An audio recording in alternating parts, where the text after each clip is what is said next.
J'ai été recruté pour être babysitter, mais je finirai esclave domestique dans une riche famille à l'autre bout du monde. Mon histoire commence à Kano au Nigeria. La ville de Kano, à l'exemple de la plupart des grandes d'Afrique, se vide de leur jeunesse. L'histoire que je vais partager avec toi dans cette vidéo, que je t'invite à regarder jusqu'à la fin, est l'histoire du calvaire d'une belle jeune fille appelée Sophia. La vie de Sophia s'est brisée le jour où elle a eu le malheur de franchir le seuil de cette agence de voyage qui recrute les jeunes filles pour aller travailler au Proche-Orient. Énormément de jeunes africaines sont tombées dans le même piège que Sophia, cette étudiante nigériane. Le continent africain, en proie à la corruption, aux inégalités sociales et à beaucoup d'autres maux, ne laisse pas d'autre choix à la jeunesse du continent que partir. Partir pour survivre, partir pour secourir la famille qui reste. Sophia, jeune Nigériane de 18 ans, venait fraîchement d'avoir son bac. Son nom figurait parmi les majors de promotion. Mais sa famille n'avait rien pour fêter ce succès. Une mère alitée, 2 frères faméliques et aucune bourse en vue. Elle rangea ses cahiers avec rage et tristesse. Le rêve universitaire devint un luxe inaccessible. Elle devra oublier son rêve de devenir médecin un jour. Une voisine lui parla d'une agence sérieuse, à Lagos, qui recrutait des jeunes filles pour aller travailler avec des familles bien en Arabie Saoudite. Il s'agissait, selon l'annonce, de garder des enfants. On parlait d'un bon salaire, de contrats légaux, d'une opportunité rare. Un soir, elle parla de sa décision de partir à sa mère, qui, après l'avoir écoutée, couchée dans son lit de malade, a juste dit faiblement « Tu as ma bénédiction, ma fille. De toutes les façons, on n'a pas d'autre choix, il faut bien qu'on mange. » Sophia expliqua avec des mots simples à ses petits frères et regagna tristement son lit. Elle ne ferma pas les yeux ce soir-là. Le lendemain, elle prit le bus vers Lagos, vendant son téléphone pour payer le ticket. À Lagos, l'agence avait des allures de petits bureaux improvisés, mais les agents, bien habillés, parlaient avec assurance. Sophia ne comprenait rien aux documents qu'on lui faisait signer, mais on lui disait en souriant « C'est la première fois que tu quittes le pays. Tu verras, ce sera une expérience fabuleuse. Tu seras babysitter. Tu ne t'inquiètes pas, c'est passe. Difficile comme travail. Tu vas gagner beaucoup d'argent et pouvoir en envoyer à ta famille. » Sophia regardait l'agent de voyage, les yeux pleins d'espoir. En moins de 2 semaines, l'agence organisa tout. Sophia reçut un visa temporaire, un passeport. Flambant neuf, elle se fit vacciner au bras, passa une visite médicale sommaire, puis fut conduite vers l'aéroport de Lagos. Le vol dura 8 heures. Sophia resta penchée au hublot durant tout le vol. Elle regardait le ciel nocturne, l'estomac noué. Elle ne put fermer l'œil, ni ne put avaler quoi que ce soit. Elle n'avait jamais quitté son pays, jamais même quitté le nord du Nigeria. Et là, elle était perchée dans cette machine depuis des heures entre ciel et terre. Elle était triste pour sa mère et ses frères, et angoissée par cette nouvelle vie qui allait commencer dans ce pays où elle ne connaissait personne. À l'arrivée, personne ne lui parla. Des hommes en costume la firent signer d'autres. Papier. On lui retira son passeport. Procédure normale, disait-on. Dans la voiture climatisée de la famille Bakir, tout lui paraissait irréel. Riyad brillait comme une cité de verre. Les routes lisses, les immeubles gigantesques, les tours. Elle admira les monuments et comprit pourquoi ces gens se vantent d'avoir le plus beau pays du monde. La maison Bakir était un palais. Sophia crut rêver. Jamais elle n'avait vu tant de luxe autour d'elle. Ce splendide décor mit Sophia en confiance.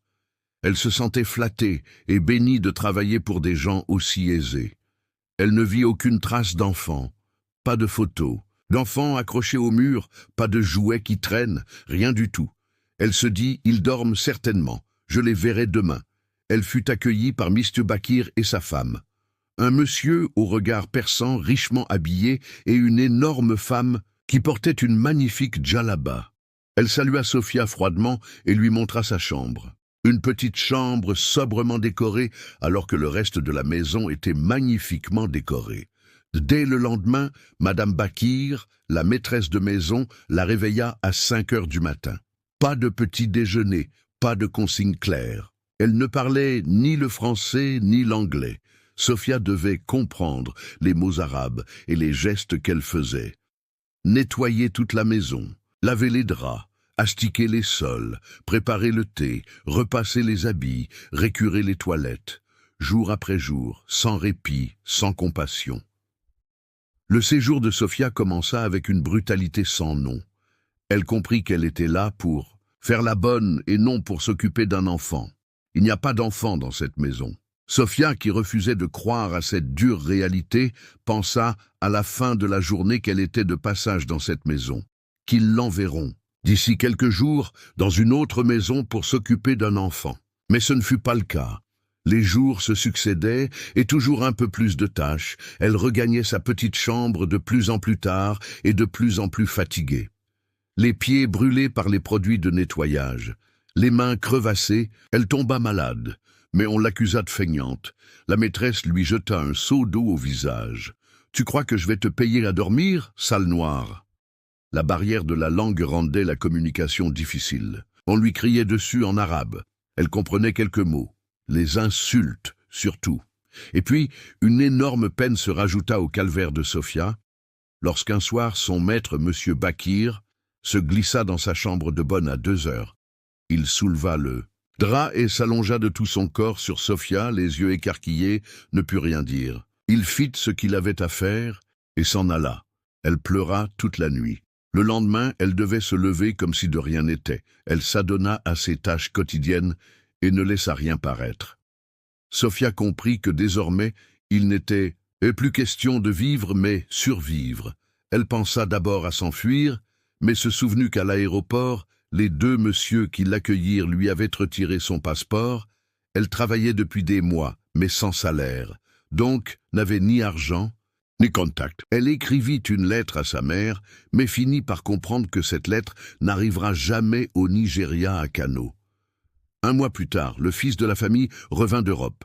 Omar, grand, discret, poli. Il remarqua très vite les ecchymoses sur ses bras, ses silences, ses tremblements. Il tenta de lui parler d'abord sans succès. Un soir, il la vit tituber dans le couloir, les jambes en sang. Elle s'était blessée en tombant d'épuisement dans la cuisine. Il l'aida à se relever. Dès lors, il l'observa. Une nuit, il vit son père sortir de la chambre de Sophia. Il crut rêver, mais ne réagit pas. Il attendit de voir d'autres scènes pour être sûr que c'était bien ce qu'il pensait. Son père abusait de Sophia. Un matin, Omar ne put contenir sa colère. Tout explosa. Il confronta son père. « Tu n'as pas honte, papa, elle peut être ta fille. Tu es un monstre, je l'ai toujours dit. » Madame Bakir entendit tout. Elle cria au scandale. Elle injuria Sophia de tous les noms. Omar resta ferme. Il ordonna qu'on laisse Sophia tranquille. Il savait qu'il devait faire quelque chose pour mettre fin à cette situation. Il décida de l'aider à s'enfuir en prenant les dispositions pour lui faire de nouveaux documents, passeport et carte d'identité. Quand Sophia annonça sa grossesse, la colère de la maîtresse devint une tempête. On tenta de la frapper, de la faire avorter. Omar la protégea de sa mère, mais aussi de son père. Une nuit, pendant que tous dormaient, ils quittèrent la maison en marchant sur la pointe des pieds. Il lui remit un faux passeport et la conduisit discrètement à l'aéroport. « C'est tout ce que je pouvais faire, » murmura-t-il. « J'espère que tu pourras un jour nous pardonner. Que Dieu te garde, Sophia. » Puis il s'en alla. Sophia quitta Riyad comme une voleuse. Dans l'avion, elle n'arrivait pas à croire que son chagrin venait de prendre fin. Elle atterrit à Nairobi avec une seule valise, un faux nom et un ventre déjà rond. Un foyer d'accueil la recueillit. Là, elle apprit le swahili, commença à travailler dans une boulangerie. Elle donna naissance quelques mois après ça à une fille, Amina, retournée au Nigeria. Impossible. Elle n'aurait pas supporté la honte, la peur, le regard des autres. Elle ne serait pas revenue avec de l'argent, mais plutôt un bébé. Non, sa mère mourrait de chagrin. Depuis Nairobi, Sophia restait en contact avec Omar. en cachette. Par email d'abord, puis par messagerie cryptée. Ils échangeaient des lettres numériques, ils lui envoyaient de l'argent. Il lui parlait de justice, de réparation, de pardon. Il parlait constamment de pardon, ils ne pouvaient pas se voir. Il était toujours prisonnier des traditions familiales. Mais il lui écrivait « Je vis dans un palais de verre, toi, tu vis. Et dans le monde réel, c'est toi qui es libre maintenant. » Avec le temps, leurs mots devinrent tendres, respectueux, troublants. Ils s'aimaient silencieusement, à distance. Sophia éleva Amina seule, mais avec dignité. Elle ne se considérait plus comme une victime, mais comme une survivante, forte, lucide. Elle décida d'écrire un livre, un roman, dans lequel elle dénoncerait cette triste réalité que subissent les jeunes filles noires qui quittent le continent africain pour aller travailler au Proche-Orient. Elle parlera sans filtre des violences auxquelles subissent. Elle avait décidé d'être celle qui mettrait au grand jour cette réalité dont très peu de gens parlent. Son livre s'appellerait « Le mirage du Proche-Orient ».